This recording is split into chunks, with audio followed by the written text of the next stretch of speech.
Hey girl, hey, welcome back to my channel. It's your girl Misha. Thank you guys for joining me yet again for another review. We are back with a brand new review of Ready to Love Season 6 Episode 3, Sparks Will Fly or Fizzle. If you are new here, then welcome. I give lighthearted reviews with a little bit of laughter and a little bit of shade and a whole lot of detail. If you're back for a second or third time, then welcome back. Y'all, come on now. Y'all got to like these videos, honey. Please don't hesitate to like, comment, and subscribe to the channel if you get anything out of the content. Now, y'all, let's get into it if we're going to get into it. When the episode first opens up, the ladies meet at this restaurant, honey, because you know they ain't getting no type of lounge. Okay, not now, piece of a lounge. And Tommy tells them that they will be getting 2 new singles this week. Okay. So I guess the pattern is send 2 and replace 2. When the hell are we going to narrow it down? If we just keep on replacing 2, then we don't need to get rid of 2. Just keep the 2 instead of replacing the 2. Child, I'm so confused. So they're in charge of eliminations this week. So the men got to step up their game. And Tommy gives Dakia the task of going on a blind date with one of them. In the next scene, Dakia goes to meet the blind date. His name is Eric. He's 44 years old. He's a celebrity chef, and he's chef to the stars and whatnot. He's handsome. He is. He reminds me of Edwin from season 3. Ready to Love, good for a chef. Okay, they gonna get a chef if they don't do nothing else. That's for Tommy, because Tommy be wanting to have cookouts and barbecues and swim ups and meetups, and he wants somebody to cook. And he ain't fooling me. So, child, he went his little piece and chain medallion. Ooh, honey. So he tells us that he cooks for the stars, but it affects his dating. His parents are his love role models. They've been married since forever. They're still married. They still tickle each other, honey. They enjoy each other. They love on each other. He wants a love story like that. 1 point for the great example. I got to give you a point for the great example. And so Dakia compliments the piece and chain, and he tells her that it's for his company. Oh, okay, for the placement. Come on, marketing. She told him she thinks he's well put together. Okay, girl. Well, she finds him attractive and whatnot. Moving forward. So he tells her he's a preacher's kid. His dad was in the military. He graduated high school in Germany. He got married at 18. I was like, sir, he sounded like he was going for the interview. He seemed a little rehearsed in that moment. I'm glad eventually he relaxed because he was like, a little bit about me. Okay. Yeah, I was married at 18. I went to high school in Germany.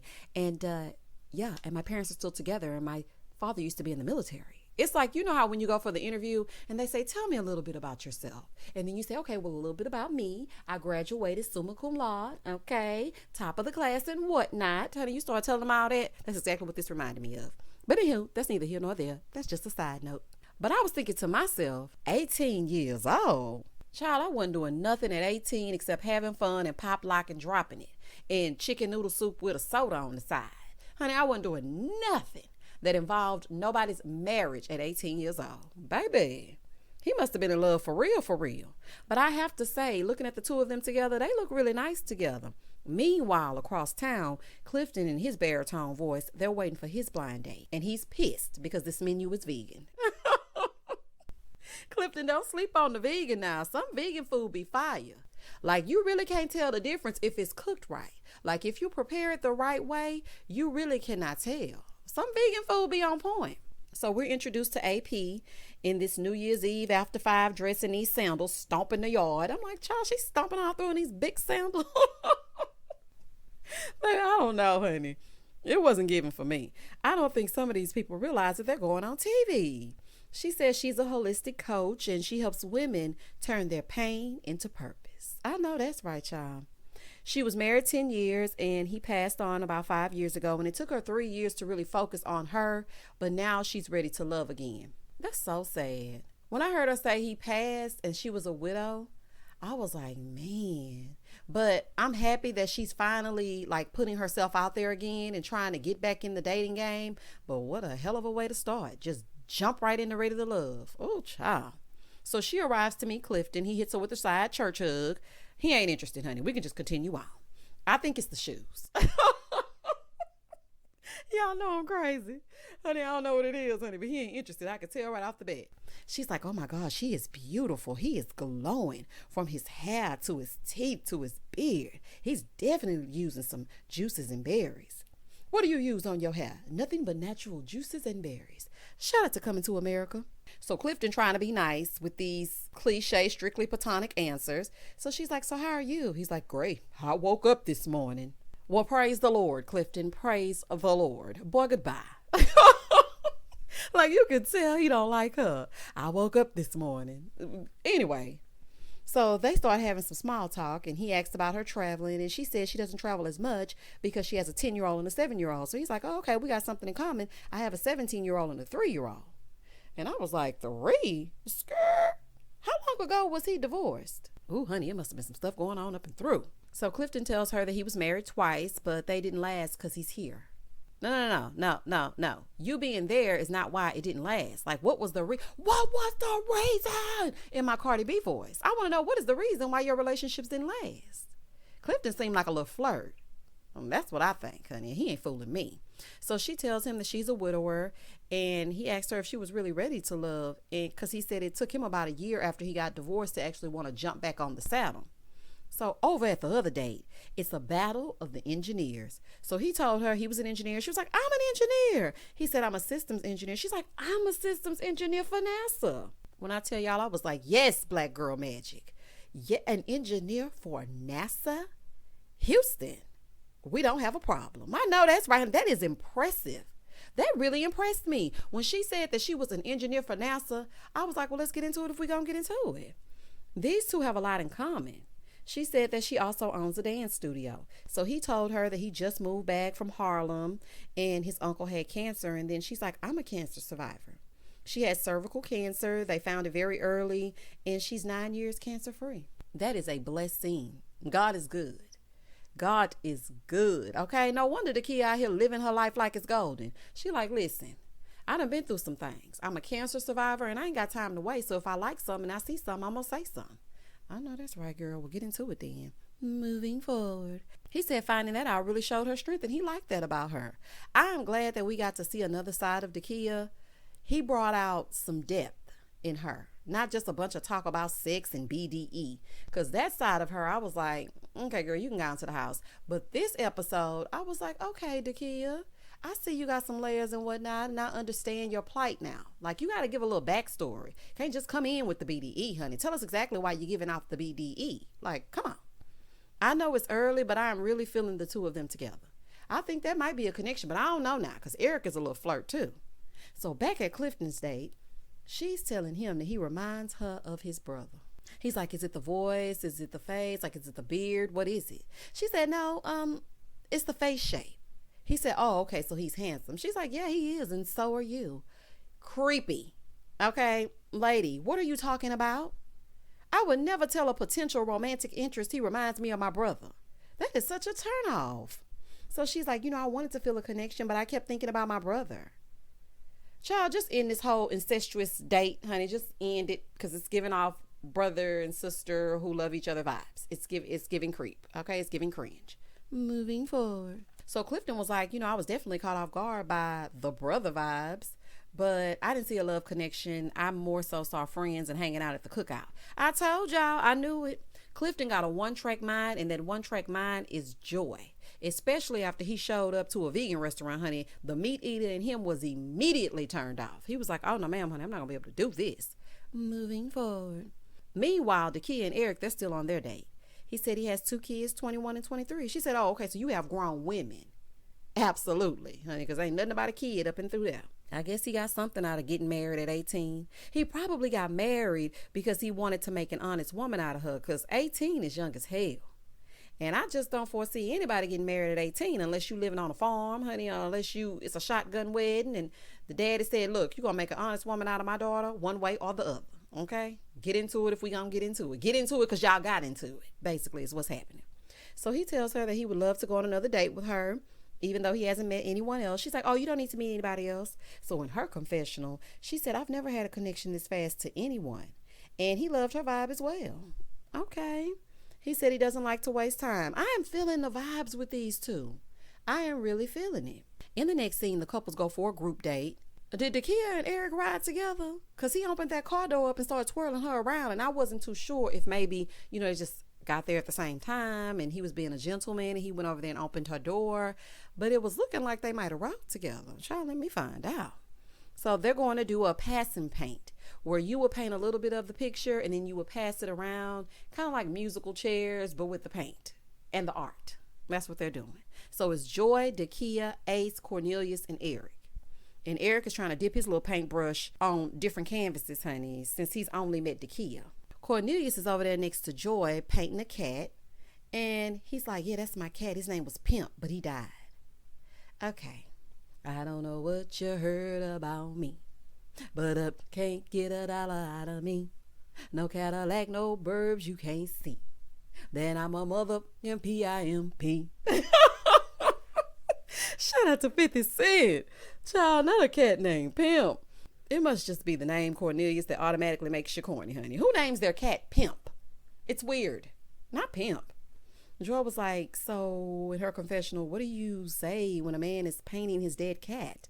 Like, I just can't be serious with you right now. I know that's right, because I would have laughed. And that's something I'm working on. But I would have laughed because I thought he was playing. Like, nobody just says, I had a cat and his name was Pimp. Joy said, so what do you say to that? She said, so how old was he? He said he was 14. So then in the confessional, Cornelius tells us everybody knew Pimp. He's, the Egyptians worshipped cats. R.I.P. to Pimp. Okay, moving forward. Well, listen here, Cornelius. Condolences on the loss of your cat. But baby, I cannot do cats. They're erratic. They'll scratch you for no reason. Like, that's why they call women catty, because the claws come out. I do not do cats. When I was smaller, when I was a young kid, I was going to my grandmother's house, and then a cat just attacked me for no reason. Honey, I've been off cats ever since. So anywho, it's time to switch. Child, I know Joy was happy as hell when they switched. Do y'all hear me? So Eric gets up to go sit by Joy, and he starts saying that they call him the palate pleaser. Okay, Eric. So he and Joy have a cute little small talk, a little bit of banter, and the kid gets up and goes over to Cornelius, sounding like somebody's mama. She's like, Mr. Cornelius, I haven't had a chance to speak with you. Will you come chat with me for a second? Girl, that's why the people don't think you 39. I am not about to walk up to no man. I haven't spoken to you, sir. Come chat with me for a little while. What in the world? Child, I thought he was about to get in trouble. Child, it's a whole fool. Clifton might have a little competition, though, with Eric, because Eric is feeling him some Joy, and Joy said he was like a breath of fresh air, but she probably said that because she has just got through sitting next to the cat that's a pimp. So she probably was like, listen, this right here, the palate pleaser, it's refreshing. Moving forward. Dakia and Cornelius, they're over there talking about themselves, right? Neither one of them has kids, but he wants some. So you couldn't say if you wanted to be married, but you know definitively that you want to create another unwed mother. That's what I'm getting from this. Okay. So Dakia said, I don't know if I want kids. I mean, I really like my life now. She has no responsibility and she can just get up and go and do as she pleases. Motherhood isn't for everyone. I do wish some days I only had to worry about me, but I would not change it for the world. I really would not. I mean, I just get sad just thinking about him growing up. I'm like, oh, Lord, he gonna leave me. What about when he get friends? Like, it just overtakes me. It's something that not everybody enjoys, but I really do enjoy being a mom. But I respect her for saying, listen, I'm of a particular age, and if it doesn't happen, then that's fine with me. I'm with her on that. She said, I don't have kids because I want to be married and I want my kids to grow up in a 2-parent household. So he says in his confessional, I do want kids, but I didn't really fully value the institution of marriage. And Dakia gave off the vibe that she's ready to be committed. And so I was hesitant. Okay. And again, that's why I said Tiffany did nothing wrong when she just clearly stated, I want to be married. And then he tried to make it like she slammed down the paddle all aggressively. Anyway, she gone home, but I just knew that this was the kind of stuff he was on. Okay. He trying to create a bunch of broken homes. Sir, keep your royal oats to yourself. You need to go on and find you another pimp named Slickback or whatever that cat's name was and go on about your business. You are not ready to love. Moving forward. Sabrina goes for a date with Paul. Y'all know what I was noticing? The lighting on this season is so good. I love all of the natural light. The lighting on this season is awesome. So he's talking about how he had an entrepreneurial spirit and, he used to write his number down over 100 times and people would call him and he would run errands for them and do things for them even at a young age. And so Sabrina was saying he seems like he's all about work and all about business, but she doesn't know if he can reel her in because she's on 10 all the time. So she doesn't want somebody else who's always on 10. Girl, just say you don't like P.O. Box and let's move forward. So he said he's always on the go. She said she doesn't want her relationship to feel like a business partnership. Girl, you don't like Paul, and that's fine, honey. You in the same boat with everybody else out here in America, except Precious. So he asked her, after learning him, does he seem like someone that can make her happy? After this one conversation, or is this over the span of a week or so? Because after this 10-minute conversation, absolutely not. So she said, look, I don't see you in that way. You can be a friend to me, but I just don't feel the spark. And I loved that Sabrina just kept it real. She didn't sugarcoat it. She said it very respectfully. And she just let him know, listen, although I think you're a very cool guy, and for someone else, you're just not it for me. I love that. She articulated the hell out of that thought, baby. He said that he respected that, but he really wanted to connect to Sabrina. Moving forward. In the next scene, AP shows up at the bowling alley. Of course, she's greeted by Laverne. Demetrius goes to get her size 11s, and here comes Joy. So they start bowling. The men far outnumber the women. It's AP and Joy, and then it's like 3 men. There's, I think, it's Paul, Demetrius, and Laverne. So Paul and Laverne count as 4 because they do the most. They count as 4 people. They do the most all the time. So Paul is given a bit of instruction because his mom was basically a pro bowler. She would bowl scores of 300, and so she passed it down to him. So he's trying to teach it to AP. So it's Laverne's turn, right? That name. Okay, anywho. It's Verne's turn. So Joy is like, you need some encouragement? And he's like, yeah, maybe you could touch my butt. Sir, this ain't Carmen. Laverne got a little fetish with the butt grabbing of it all. Like, what's wrong with you? So she's like, no, I'll touch your shoulders. I know that's right. Don't nobody want to play grab ass with Laverne. Y'all are not on that level yet. And even if you were on that level, why do you want me to keep grabbing your gluteus maximus? Boy, please relax. That thing must be made of steel, and he wants somebody to feel it. Child, you ain't about to give me carpal tunnel. Moving forward. So these two were flirting and whatnot, and he's asking her for a date. And she says she doesn't mind flirting with Laverne, but I don't think she liked Laverne. And Laverne was really giving, I'm everywhere. Like, wherever I'm at and wherever a woman is at, then I'm going to throw myself at her, and I'm going to be in the mix. Now, when I first met him on the first episode, he seemed more chill and laid back, and, I'm going to get to know the women at this pace. But now it's just like he just all over the place. He making Paul look calm. Laverne, calm down, honey. Joy is another one that has tunnel vision. She is laser focused on Clifton. And that's that on that, honey. She will flirt. She will talk. You can model your shoes. But please don't put your hands on Clifton. Shout out to Phaedra Parks. Moving forward. In the next scene, AP and Sabrina go to meet with a few men for a tour of the city. So AP notices that Demetrius is in the back, and she wanted to engage with him, but she's next to Wiley, and she wants to give him a fair shot, so she's going to go ahead and chop it up with him real quick. Demetrius back there looking mean and unengaged as hell. I said, what is wrong with him? He was looking like he didn't want nobody to talk to him. I am not feeling Demetrius. He can go, okay? He really can go. He's giving nothing but a suit. Okay, and I mean, you cannot build a relationship on a suit. A relationship does not make. Absolutely not. So they're getting to know each other, and then we find out that she was a professor of biology. Do you know how smart you have to be a professor of biology? Biology kicked my tail in college. You really have to be bright. These are some successful, smart women. I'm getting more and more impressed every time they say what they do. So she said Wiley was nice, but reminded her of her students. Lady, I don't think there's anybody here for you. Everybody remind you of somebody. First, Clifton remind you of your brother. Wiley remind you of your students. Who nephew Tommy gonna remind you of your daddy? Girl, goodbye. So the tour is awkward as hell. They all just riding on this bus. Demetrius ain't saying nothing. Sabrina trying to make small talk with Tori, but really want to be talking to Demetrius. She trying to make small talk with Wiley, but really want to talk to Demetrius. And Demetrius don't want nobody talking to him. That's pretty much how that went. Moving forward. In the next scene, Joy goes for a date with Clifton, and she is looking forward to his hug. She said, I don't even want to talk. I just want him to hug me. Baby, let me tell y'all something. I told y'all a good hug will change your life. It is more intimate than a kiss to me. Because you are body to body. You put your body up against each other, and if he can hug you and grab you and engulf you in that hug, oh, baby, it's everything. Y'all let me know if y'all done had a good hug down below, child. Because I know I done had a good hug or two, child. That's how I ended up pregnant. Moving forward. So Joy gets her food, and Clifton, big greedy self, want to get up and taste it. Okay.